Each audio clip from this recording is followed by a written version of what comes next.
everybody, Josh Sigurdson of World Alternative Media here, and of course we're joined by author and economic analyst here at WAM, John Sneisen. Now, there has been a lot of instability since Trump's big victory, and it's been mostly artificial. We've talked about the gold price before. It's something that we're very adamant about for future insurance, not investment, but insurance. Gold and silver are an incredible thing.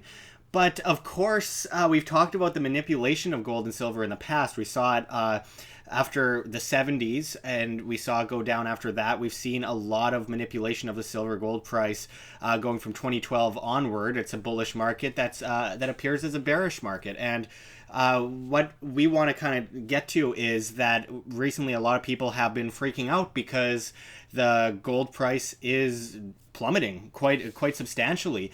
And there's a reason for that, and John is going to go right into that.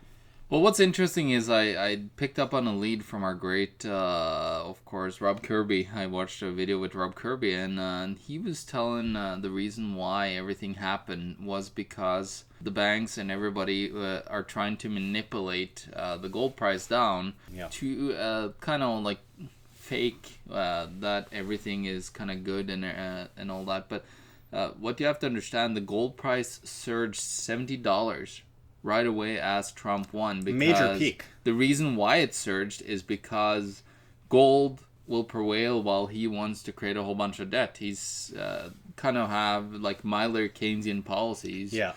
He still wants to print money and get into a whole bunch of debt. So the problem is that they don't want gold to go up.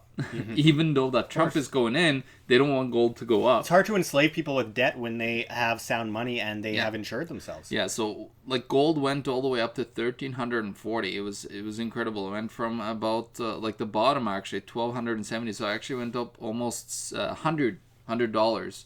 And then suddenly went from 1340 now down to 1207. Currently, as we're looking at it today at the 18th of November. What is interesting is that's a substantial, massive drop. That's a $140 drop. Some might say it's huge. Yeah, it's huge. But what's interesting about this drop in the gold price is that, as Mr. Kirby said, and I checked upon his, and I found a lot of the stuff that he said was right. He said that it's been sold over 8,000 tons of gold onto the market in not, of course, physical metal, but in paper, which is insane. Okay, so let's put this in context. So 8,000 tons of gold, that's almost the same amount as the United States supposedly have in reserves. It is also 3 years of world gold production. In 3 days. 3 days it was sold that much onto the market. And who has that much gold? Like, who's holding all this gold? Like, who's hiding all this gold and suddenly are selling it? I'm going to make a quick guess here. Could it be the ESF? Well, it could be. I don't think the ESF in itself, but of course ESF and all its subsidiaries. Yeah. In our video, we talked about how the ESF has all these offices around the world. So I think it was a coordinated attack. They worked with the bankers and everybody else. I think the ESF was behind it because the ESF is in place to actually manipulate gold in order to protect the dollar, because the dollar was starting to surge quite rapidly. And then, of course, when that happens, gold knows that something's going on. There's a whole bunch of flood of money coming into dollars, and inflation will go up. If there's more people that would sell off debt now, the United States debt, what's going to happen is that debt is going to come home to roost. It's going to come home in US dollars back to themselves. Yeah. Of course, you can have the Federal Reserve buying even more bonds and raising interest rates, and well, I mean that's what they're talking about. Yeah. Well, the market is raising interest rates currently. Yeah. They are up. I believe the 30-year bond in the United States is up about 0.6%. So they call it 60 basis points, which is a huge jump. There's like what's going on is the market is telling us that the United States is not going to be able to pay their debt. That is what the market is telling us currently. And if the Federal Reserve chooses to increase interest rates, We would have a crash in the real estate market. We would have a crash in all the debt around the world, especially the United States debt. People are going to suddenly see that, oh, the United States might not be able to pay their debt. They might be bankrupt. The grand scheme is starting to fall apart. I think what's going to happen is they're going to try to, really push something that's going to try to blame Trump for everything. And what I believe is going to be the outcome of this is just more of the same. They're just going to have more of the same stupid policies. And they're going to get to the next one step up, one step up, one step up, because people don't understand. They think it's a president that's in charge of the economy. Yeah, it's definitely not. The Federal Reserve, or in Canada, the Bank of Canada, we see this Bank of England. I mean, the central bankers are the ones that are manipulating the economy, and we see so much artificial BS, artificial markets, artificial economies. And it just goes to show, like, they are trying to implement ways to basically push the populace into debt and then make the populace blame the wrong thing for that in particular problem. Well, even Jan Yellen said, you can't get me out of office to Donald Trump. Yeah, until 2018. Yeah, until the end of her 4-year term. Yeah, exactly. So that just shows you, like, a little old lady telling off big, Donald Trump, Yeah, telling off the Oompa Loompa. And, it's interesting because we've seen that with all the way back with Reagan. I remember, I think it was a video of Paul Volcker going up to Reagan and telling him, hurry up your speech, let's go. And he's telling him what to do. And Alan Greenspan said that we answer to no one. And they are answering to no one. They are the private Federal Reserve. Exactly. They don't answer to the government. They have nothing to do with the government. And they're just as federal as Federal Express. They're a totally private industry. But we've gone into that a lot before. Yeah. But the point is, we just caught earlier this year Deutsche Bank and Scotia Bank and these other banks red-handed manipulating the price of gold and silver. And that manipulation, we come after those private banks, but who we should really come after is Donald Trump. This is a message to you, Donald Trump. You need to take a look at the Exchange Stabilization Fund and abolish the Exchange Stabilization Fund. Because what it does, it's a market manipulator. It does whatever it takes to manipulate the US dollar system, which is, from their own words, it's not a system that's sustainable. Why are we continuing to do this? Well, it's a question about why people haven't learned after all these years. It's been 100 years plus into the Federal Reserve System. People still don't know who's in charge. The left talks about being anti-bank, but most of them don't understand what the Federal Reserve is, except for maybe Chris Hedges and people like that.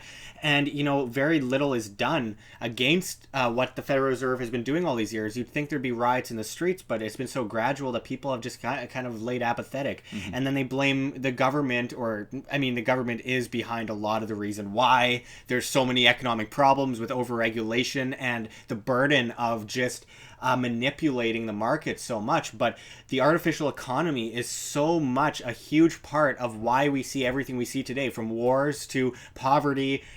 Just across the board. And these monopolies given to the small few, that's not capitalism's problem. That is a problem of this corporate fascism complex that's been created, this international monetary rule by central bankers and central planners of the like. And what we need to do is stand up against it, because gold and silver have always prevailed and fiat money has always failed. Fiat money always reverts to its natural value of zero, and we're coming up on the 1,000th year anniversary of 1024 AD, when the first fiat currency was pushed forward by China. And you have one of the presses from that original currency. And it takes 1,000 years to learn. Really? I think it's about time that people start to understand what the economy really is, how artificial it is, and how little demand you have, and how little freedom you have, and why we need to free the markets from this behemoth of monetary rule and destruction. Well, the thing is, they believe that the United States now is going to, bring jobs back and so on. The thing is, when you bring jobs back and you're going to start creating things at home in the United States, you're going to have to hike prices quite substantially. Mm-hmm. And it will create massive amounts of inflation. Mm-hmm. Just wait and see if they do this, it's going to create massive amounts of inflation. But then if they're going to raise the interest rates, you're going to have the debt bubbles just collapsing in the United States. There's so many of them. They're in real estate and government debt everywhere, and student loan debt and so on.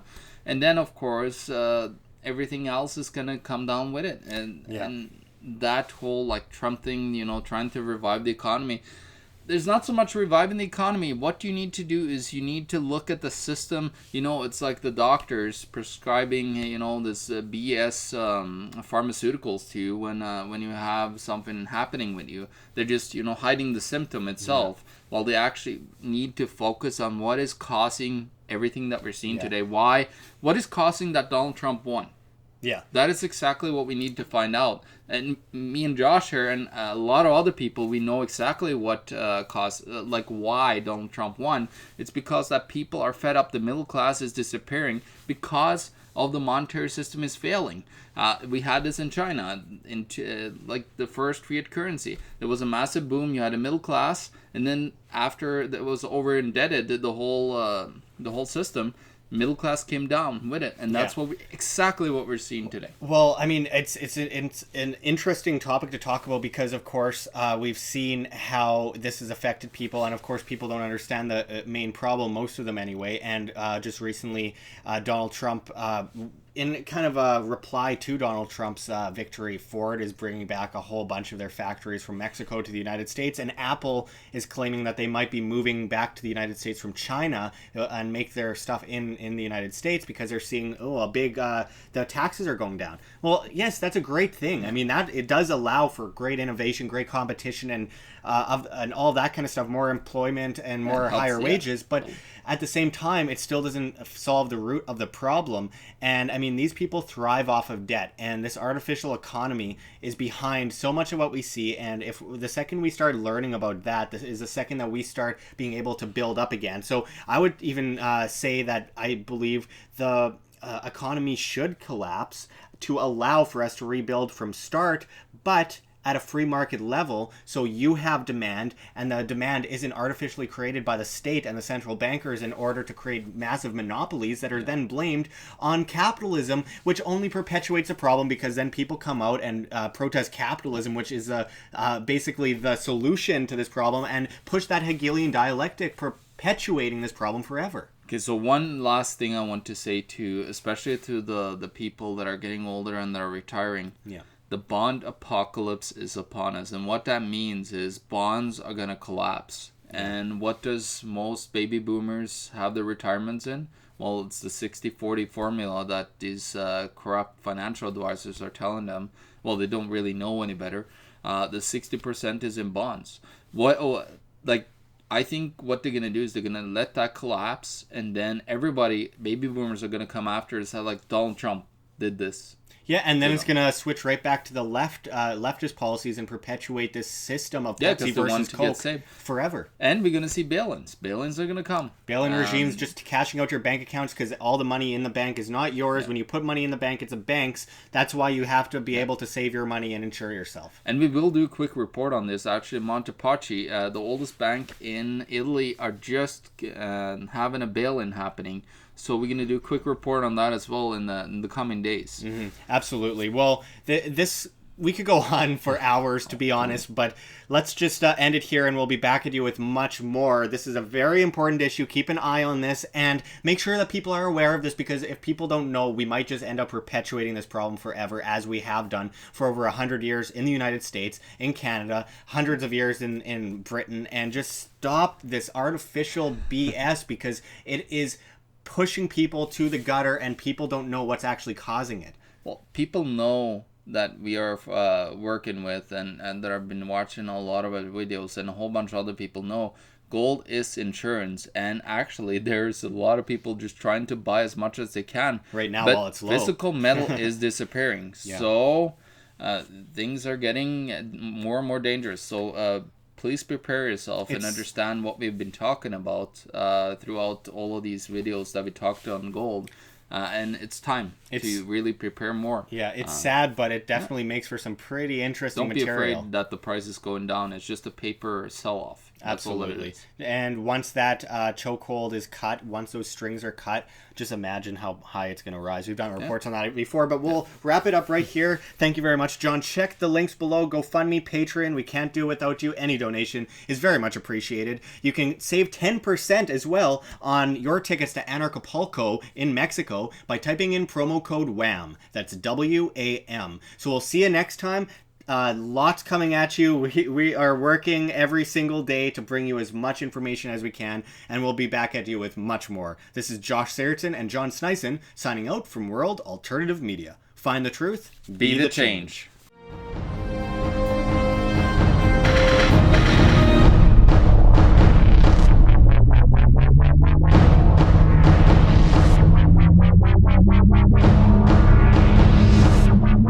Thank you.